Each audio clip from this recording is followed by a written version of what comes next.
Shalom, shalom, bien-aimés, soyez bénis et que la grâce de Dieu même demeure sur vous. C'est la servante de Dieu, Persévérance du ministère Cri des Sentinelles. C'est encore un privilège de venir encore ici partager avec vous le songe que le Seigneur m'a donné sur un sujet qui court un peu les réseaux sociaux depuis un moment. Et je prie que le Saint-Esprit me prenne le contrôle de toutes choses. Au nom de Jésus-Christ de Nazareth. Amen. Et comme je disais que le Seigneur m'avait donné un songe, alléluia, concernant un sujet très délicat sur les réseaux sociaux. Et moi, personnellement, voilà, j'ai pas... Ça m'a un peu quand même... ça m'a dérangé, mais bon. Je n'avais pas pensé même que le Seigneur pouvait me révéler certaines choses concernant cette situation. Et quand le Seigneur m'a révélé, j'ai dit waouh. Pourquoi je parle de ça? Parce que il y a beaucoup de personnes qui doutent. Parce que quand nous regardons les vidéos concernant l'histoire, surtout sur ma nation en Côte d'Ivoire, beaucoup de personnes en doutent. Beaucoup de personnes ne croyaient pas. Moi-même, personnellement, je ne vais pas vous mentir. Je me posais plein de questions, mais en Côte d'Ivoire, en fait, je ne connais pas toutes les femmes. Je ne connais pas la vie des gens en Côte d'Ivoire.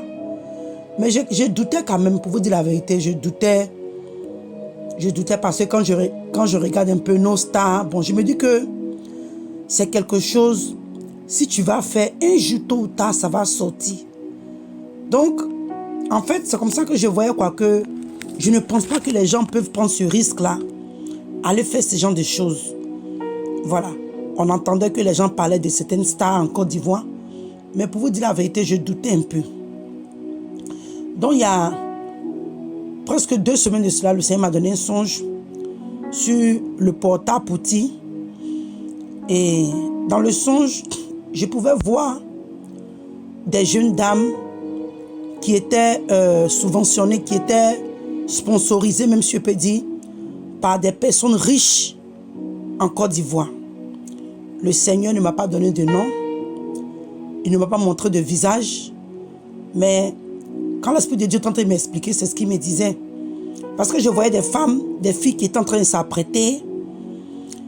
Elles avaient des longues mèches, avaient porté des jupes mini. En tout cas, elles étaient habillées selon le monde, et elles étaient en train de s'apprêter. Et je pouvais voir aussi des hommes, et tu pouvais sentir dans le songe là que ces hommes-là étaient riches. Voilà, tu pouvais voir, tu sentais même si on peut voir, tu pouvais voir la richesse sur eux. Et je voyais ces filles-là en train de s'apprêter, et ces hommes-là étaient auprès d'elles. Ils étaient en train de les empresser, c'est-à-dire que les presser, elles n'ont qu'à faire vite, prendre leur bagage et puis partir à Dubaï. Donc j'étais là, je regardais, et en fait, bien aimé, comment c'est passé? C'était comme je regardais comme sur un écran, voilà. Je ne pouvais pas entendre exactement la voix des hommes, mais le Seigneur m'a permis à comprendre ce qu'ils étaient en train de dire aux filles là. Une manière de leur dire de se dépêcher, de vite prendre leur bagage et puis partir en Dubaï. Et leur voyage sur le Dubaï, c'était pour aller faire le porta-potty. Et l'Esprit de Dieu tente de me faire comprendre que beaucoup de personnes en doutent, même sur la Côte d'Ivoire, beaucoup de personnes ne croient pas qu'il y a des filles, il y a des personnes qui quittent même la Côte d'Ivoire pour aller en Dubaï faire le porta-potty. Le Seigneur m'a confirmé, il a dit que il y a des femmes, il y a des filles qui sont sponsorisées par des hommes riches. Comme je dis encore, le Seigneur m'a pas dit de non. Mais quand je voyais ces hommes-là en train d'encourager ces filles-là, c'est ce que l'Esprit de Dieu est en train de m'expliquer. Qu'effectivement, ça existe. Beaucoup de personnes doutent. Y compris moi-même, on doute. Mais réellement, ça existe en Côte d'Ivoire. Qu'il y a des femmes qui quittent en Côte d'Ivoire pour aller en Dubaï, pour aller faire cela. Donc, bon, je me suis dit, mais Seigneur, c'est des choses que les gens parlent, mais bon, moi, je ne crois pas. Donc, quand le Seigneur m'a montré, je me suis dit, waouh, donc le Seigneur C'est vrai que peut-être que d'autres personnes racontent des histoires, mais le Seigneur m'a amené à comprendre que réellement en Côte d'Ivoire, il y a nos jeunes sœurs, elles ne le font pas d'elles-mêmes, elles ne sont pas levées d'elles-mêmes. Il y a des gens qui les sponsorent, il y a des gens qui les sponsorent à faire ce sale travail-là.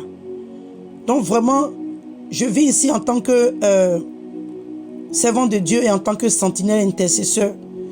Je prie que réellement l'Église, le corps du Christ, toi qui as vraiment le désir que Dieu visite la jeunesse, Dieu visite notre nation, c'est encore une manière de prostitution pour détruire la jeunesse, pour détruire nos jeunes femmes. Parce que nos femmes sont devenues comme un instrument entre les mains du diable. Donc l'Église doit se lever réellement pour intercéder. Pour intercéder afin que nos jeunes sœurs sortent de cette souffrance, de cet esclavage-là. Que Dieu même touche le cœur de nos jeunes sœurs afin de réellement donner leur vie à Christ. Parce que le Seigneur m'a confirmé, il dit effectivement en Côte d'Ivoire, il y a des jeunes femmes qui le font et elles sont sponsorisées par des hommes riches de la Côte d'Ivoire. Donc vraiment, Église, mon frère, ma soeur, toi qui vas entendre ce message, il va falloir réellement rentrer en prière pour que Dieu même se souvienne de notre nation, la Côte d'Ivoire. Et vraiment que le Seigneur prenne le contrôle de toutes choses, que Dieu même nous fasse grâce. Nous fasse grâce. Parce qu'il y a des, c'est quelque chose de vraiment, aux yeux de Dieu, c'est abominable. Si aux yeux des hommes,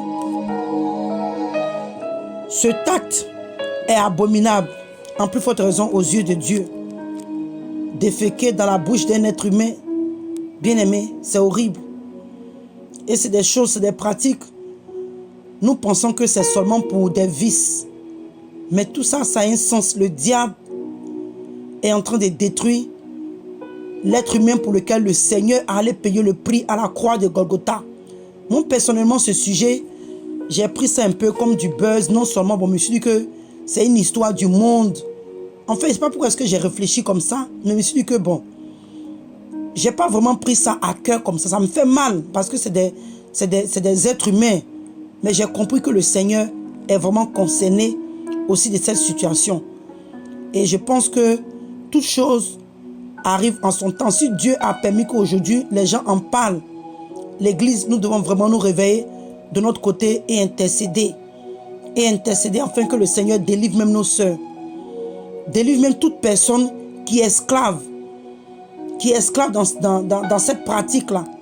Parce que d'une manière ou d'une autre, elles sont marquées par le diable. D'une manière ou d'une autre, leurs vies leur sont arrachées. D'une manière ou d'une autre, elles deviennent la propriété du diable. Donc vraiment, que le Seigneur nous fortifie, que le Seigneur vraiment nous donne la grâce de demeurer ferme dans ses voies. Et shalom, shalom, par la grâce de Dieu. Nous allons nous revoir à la prochaine. Shalom.